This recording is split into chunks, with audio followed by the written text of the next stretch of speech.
Viral aksi komplotan copet emak-emak incar isi tas pembeli baju lebaran. Sebuah video detik-detik pencopetan dilakukan emak-emak ini viral di media sosial. Aksi pencopetan saat mengambil uang seorang pembeli itu terekam CCTV. Dalam rekaman CCTV tersebut ternyata pelaku ada 2 orang diduga komplotan. Video detik-detik pencopetan itu viral seperti dalam video yang dibagikan oleh akun Instagram @memomedsos pada Senin 18 Maret 2024. Dalam video tersebut awalnya memperlihatkan suasana ramai di dalam toko baju. Terlihat pembeli pun cukup ramai membeli baju di toko tersebut. Tampak para pembeli terdiri dari emak-emak berburu baju berkerumunan. Kemudian perhatian terfokus pada 4 wanita.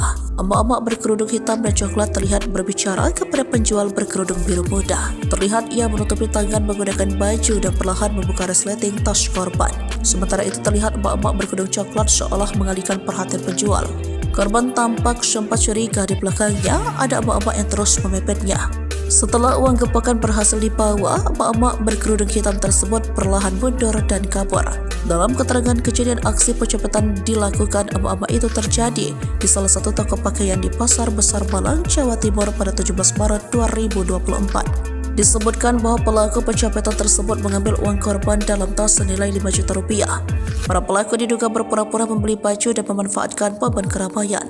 Kini video detik-detik aksi pencopetan dilakukan emak-emak itu viral di media sosial. Tak sedikit warganet geram dengan tingkah pelaku. Warganet juga menduga pelaku dalam video tersebut ada 2 dan merupakan komplotan.